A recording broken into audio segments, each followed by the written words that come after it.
Hello students, welcome to Education Insights. आज के lecture में बात करने वाले हैं जो नेशनल इनकम निकालने का सेकंड मेथड है, एक्सपेंडिचर। इस मेथड को कौन कौन से इस मेथड से वैल्यू निकालनी है नेशनल इनकम की, तो कौन कौन से कंपोनेंट हमें ऐड करने होंगे और इस मेथड से नेशनल इनकम में कन्वर्जन किस तरीके से होगा। जैसे मुझे पता है नेशनल इनकम का जो एग्रीगेट है वो है एनएनपीएफसी। नेशनल इनकम का एग्रीगेट है एनएनपीएफसी और मुझे अब इस जीडीपी एमपी को कन्वर्ट करना पड़ेगा एनएनपीएफसी में। कैसे कन्वर्ट करेंगे? जीडीपी एमपी में से डेप्रीसिएशन माइनस एनएफआईए प्लस और नेट इनडायरेक्ट टैक्सेस माइनस। मैंने जीडीपी एमपी को कन्वर्ट करनी है नेशनल इनकम में, तो कन्वर्जन होगा इस तरह से। लेकिन सबसे पहले मुझे यह पता होना जरूरी है जीडीपी एमपी की वैल्यू कैसे निकाली जाएगी। जैसे मैंने इनकम मेथड में बताया कि इनकम मेथड में कौन कौन से कंपोनेंट हमें ऐड करने होंगे, ऐसे ही एक्सपेंडिचर मेथड से हम जीडीपी एमपी की वैल्यू कैसे निकालेंगे, फिर उसके बाद होगा कन्वर्जन। एक बात याद रखनी है जो मैं आपको पहले ही बता चुका हूं, चाहे मैं इनकम मेथड इस्तेमाल करूं, चाहे मैं एक्सपेंडिचर मेथड इस्तेमाल करूं या मैं इस्तेमाल करूं वैल्यू एडेड मेथड, तीनों ही मेथड से हर बार नेशनल इनकम की वैल्यू इक्वल ही आएगी। लेकिन तीनों मेथड में एग्रीगेट, पहले इनकम मेथड से हम एग्रीगेट निकाल रहे हैं एनडीपीएफसी, एक्सपेंडिचर मेथड से निकाल रहे हैं जीडीपीएमपी और वैल्यू एडेड से निकालते हैं जीवीएमपी। तो तीनों मेथड से जो एग्रीगेट निकाला गया है, इस एग्रीगेट से कन्वर्ट करना पड़ेगा नेशनल इनकम, तब वैल्यू इक्वल आएगी। अदरवाइज आप लोग इनकम मेथड से जो वैल्यू निकालोगे एनडीपीएफसी की, वो जीडीपी एमपी से डिफरेंट होगी। बच्चों की तैयारी को और बेहतरीन बनाने के लिए एक कॉम्प्रिहेंसिव बुक लेकर आए हैं, क्वेश्चन बैंक विद सॉल्यूशन, जिसमें आपको अकाउंटेंसी, इकोनॉमिक्स, बिजनेस, इससे रिलेटेड पिछले 10 से 15 साल के एग्जामिनेशन वाइज क्वेश्चंस आपको मिलने वाले हैं, जो हमने कवर किए यहाँ चैप्टर वाइज। और इकोनॉमिक्स और बिजनेस की तैयारी अच्छी करने के लिए हमने अलग से चैप्टर वाइज क्वेश्चंस भी कवर किए हैं, जिसमें आपको वेरी शॉर्ट, लॉन्ग और मल्टीपल चॉइस क्वेश्चन के फॉर्म में बहुत सारे क्वेश्चंस मिलने वाले हैं। प्लस इस बुक के अंदर हमने 6 मॉडल टेस्ट पेपर भी कवर किए हैं आपकी तैयारी को और अच्छा करने के लिए। इस बुक को परचेज करने का लिंक नीचे दिया हुआ है, आप अमेजॉन या फिर हमारे एप्लीकेशन से डायरेक्ट से परचेज कर सकते हैं, या फिर इसे आप हमारे हेल्पलाइन नंबर 7877201323 से भी परचेज कर सकते हैं। Thank you. तो देखिए हम एक्सपेंडिचर मेथड का फॉर्मूला क्या है, और एक बात और याद रखनी है, जो जीडीपी एमपी है हमेशा एग्जाम में पहले इस एग्रीगेट को निकालें, फिर एग्रीगेट को कन्वर्ट करें जो भी क्वेश्चन की डिमांड है उसके अकॉर्डिंग। तो मुझे जीडीपी एमपी की वैल्यू निकालनी है एक्सपेंडिचर मेथड से। एक्सपेंडिचर मेथड कहता है इकोनॉमी में जितने भी सेक्टर्स हैं, इन सभी सेक्टर्स का जो एक्सपेंडिचर है फाइनल गुड्स पे, वो हम कर दें ऐड, अपने आप जीडीपी एमपी की वैल्यू आ जाएगी।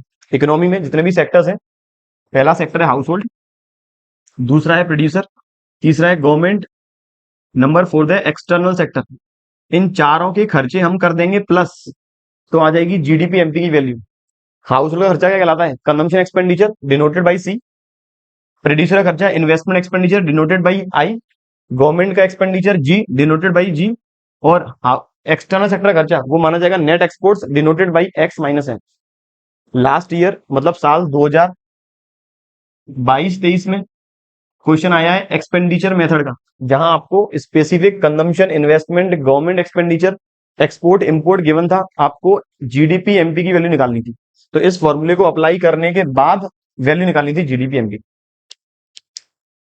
मैंने ये सारे कंपोनेंट कंजम्पशन, इन्वेस्टमेंट, गवर्नमेंट और एक्स माइनस एम, इसके बारे में पहले ही डिस्कस कर लिया है, लेकिन इस फॉर्मूले को हम एक दूसरे फॉर्म में भी लिख सकते हैं। अब दूसरा फॉर्म देखें आप, जो कंजम्पशन एक्सपेंडिचर है जिसे हम डिनोट कर रहे हैं सी से, इसे हम प्राइवेट फाइनल कंजम्पशन एक्सपेंडिचर भी कह सकते हैं, कि जो एक्सपेंडिचर किया है हाउस होल्ड ने, और हाउस होल्ड जो भी खर्चा करेगा वो हमेशा गुड्स माने जाएंगे फाइनल, इसीलिए प्राइवेट फाइनल कंजम्पशन एक्सपेंडिचर। दूसरा प्रोड्यूसर का खर्चा, जिसे बोलेंगे इन्वेस्टमेंट एक्सपेंडिचर, और इन्वेस्टमेंट एक्सपेंडिचर ये दो कैटेगरी में डिवाइड है। इन्वेस्टमेंट एक्सपेंडिचर का दूसरा नाम है ग्रॉस डोमेस्टिक कैपिटल फॉर्मेशन, और ये दो कैटेगरीज में फर्दर डिवाइड रहेगा।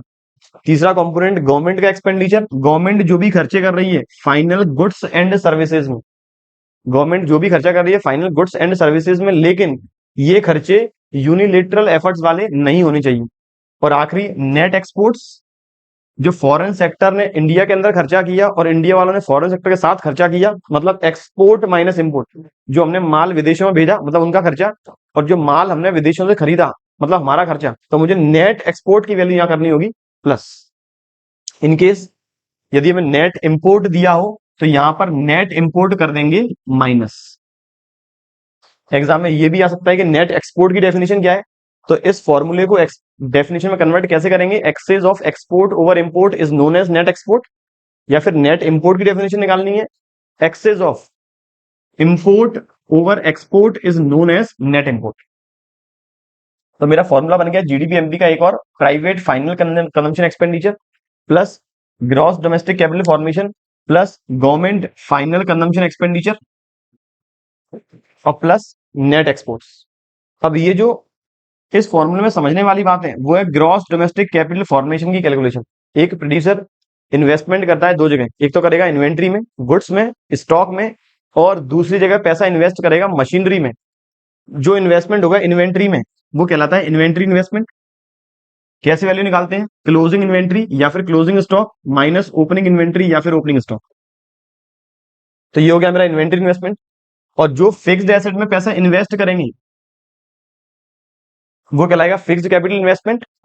और मुझे यहां से निकालना है डोमेस्टिक प्रोडक्ट की वैल्यू, वो भी ग्रॉस वैल्यू पर, इसीलिए इसे बोलेंगे gross domestic fixed capital formation. कि जो भी इन्वेस्टमेंट हुआ डोमेस्टिक बाउंड्री के अंदर फिक्स्ड एसेट्स में, उसे नाम दिया गया gross domestic fixed capital formation या फिर इन्वेस्टमेंट का। तो मैंने ग्रॉस डोमेस्टिक कैपिटल फॉर्मेशन, एक तरीका ये हो गया लिखने का।